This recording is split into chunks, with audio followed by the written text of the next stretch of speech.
আপনি কার পাশে দাঁড়াবেন?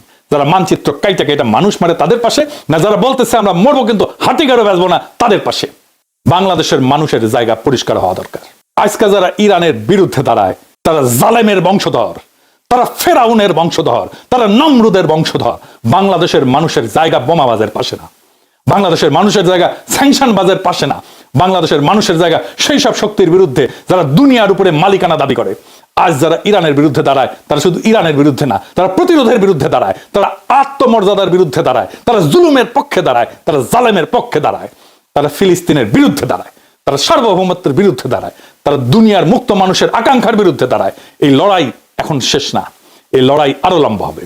আর ইতিহাসের একটা নিষ্ঠুর নিয়ম আছে, সাম্রাজ্যবাদকে প্রথমে খুব শক্তিশালী দেখায়, তারপরে তাদেরকে খুব নিষ্ঠুর দেখায়, তারপরে খুব উদ্ধত দেখায়, তারপরে ভুল করতে থাকে, তারপরে ভাঙে।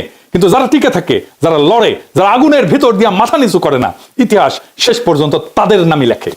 তাই কইতেছি, সময় আছে পক্ষ বেছে নেওয়ার, সময় আসছে স্পষ্ট হওয়ার, সময় আসছে সাম্রাজ্যবাদের প্রেস রিলিজ ফেলাইয়া দেওয়ার, সময় আসছে বলার ইরানের বিরুদ্ধে আগ্রাসন মানে শুধু এক দেশের বিরুদ্ধে যুদ্ধ না, এটা দুনিয়ার সব প্রতিরোধী মানুষের বিরুদ্ধে যুদ্ধ।